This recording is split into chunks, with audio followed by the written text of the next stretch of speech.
आप सब लोग ने पढ़ा होगा कि भारत देश के अंदर बनाई हुई सर्वाइकल कैंसर की वैक्सीन अब उपलब्ध होने वाली है। क्या आप जानते हैं सर्वाइकल कैंसर क्या होता है?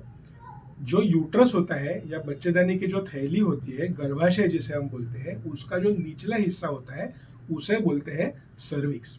महिलाओं में जो कैंसर पाया जाता है उसके अंदर सबसे कॉमन कैंसर है ब्रेस्ट का, और उसके बाद में नंबर आता है इस सर्विक्स के कैंसर का। उसके ऊपर बड़ा प्रॉब्लम यह है कि ये कैंसर बहुत साल के बाद में उत्पन्न होता है, और शुरुआत के कई सालों तक ये कैंसर बढ़ रहा है इसका महिला को पता ही नहीं चलता।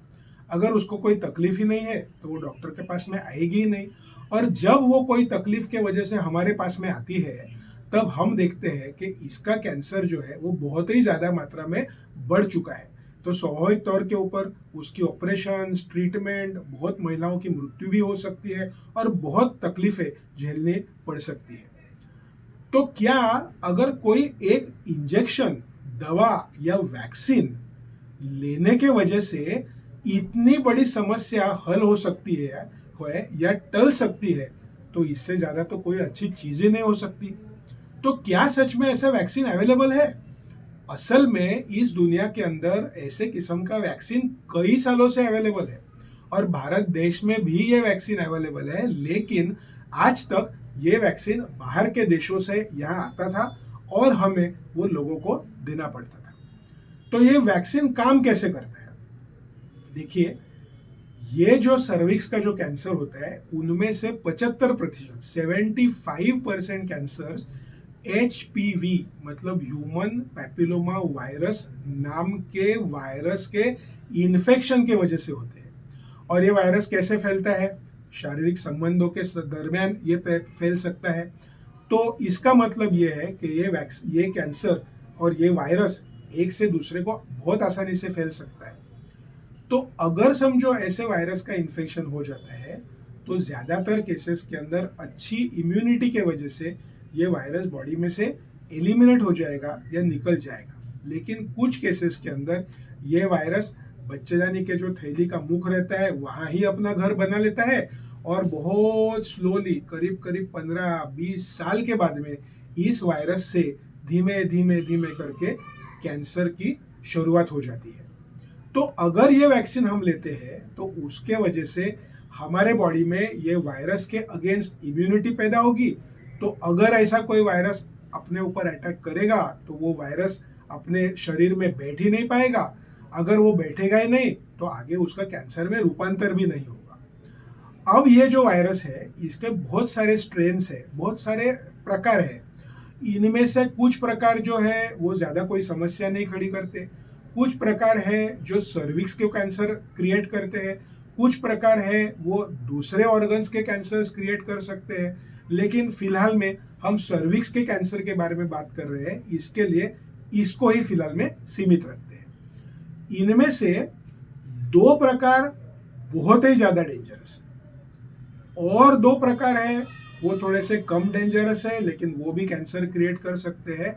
और करीब करीब 16 ऐसे प्रकार पाए गए हैं कि कम ज़्यादा मात्रा में ये तकलीफ दे सकते हैं। अब अपने देश में अलग अलग किस्म के वैक्सीन है, कुछ फॉरेन में बनाई हुई, कुछ भारत में बनाई हुई। कुछ वैक्सीन ये 2 प्रकारों के ऊपर काम करती है तो कुछ 4 और कुछ 9 प्रकारों के ऊपर काम करती है।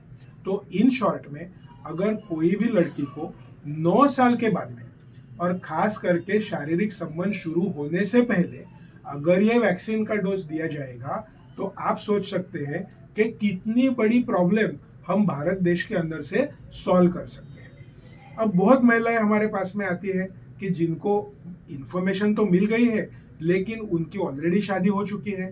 तो फिर ऐसे हालत में उन्हें क्या करना चाहिए? क्या ये वैक्सीन उनको अभी भी लेना चाहिए? क्योंकि हम लोग हमेशा ये बोलते हैं कि शारीरिक संबंध शुरू होने से पहले ये अगर वैक्सीन लिया जाए तो वो सबसे बेनिफिशियल होता है। तो उनका सवाल आता है कि हमारे तो ऑलरेडी शारीरिक संबंध हो चुके हैं, तो क्या अब वैक्सीन लेना मुनासिब है? उसका उत्तर है हाँ, वैक्सीन अब भी लेना मुनासिब है। ऑब्वियसली उसका जो इफेक्टिवनेस है वो उतना ज़्यादा नहीं रहेगा जितना अगर आप शारीरिक संबंध शुरू होने से पहले लेते थे। लेकिन फिर भी कुछ ना कुछ बेनिफिट तो जरूर मिलेगा। तो इवन शादी होने के बाद में भी अगर ये चांस मिलता है तो ये वैक्सीन हमें लेना चाहिए।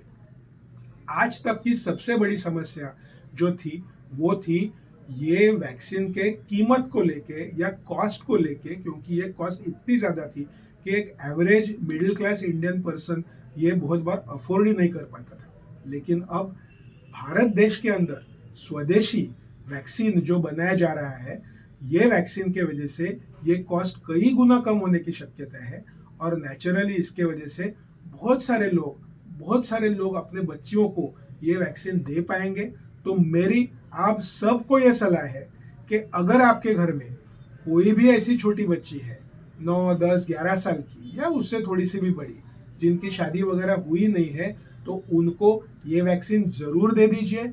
और आप इस मैसेज को जितना ज़्यादा लोगों तक पहुंचा सकते हैं उतना ज़्यादा लोगों तक पहुंचाइए, ताकि ज़्यादा से ज़्यादा लड़कियों को ये वैक्सीन दिया जाएगा और शायद आने वाले 20 या 25 सालों के बाद में वाले डॉक्टर्स ये कहेंगे अब हमारे पास में सर्वाइकल कैंसर नाम की कोई समस्या ही नहीं रहेगी।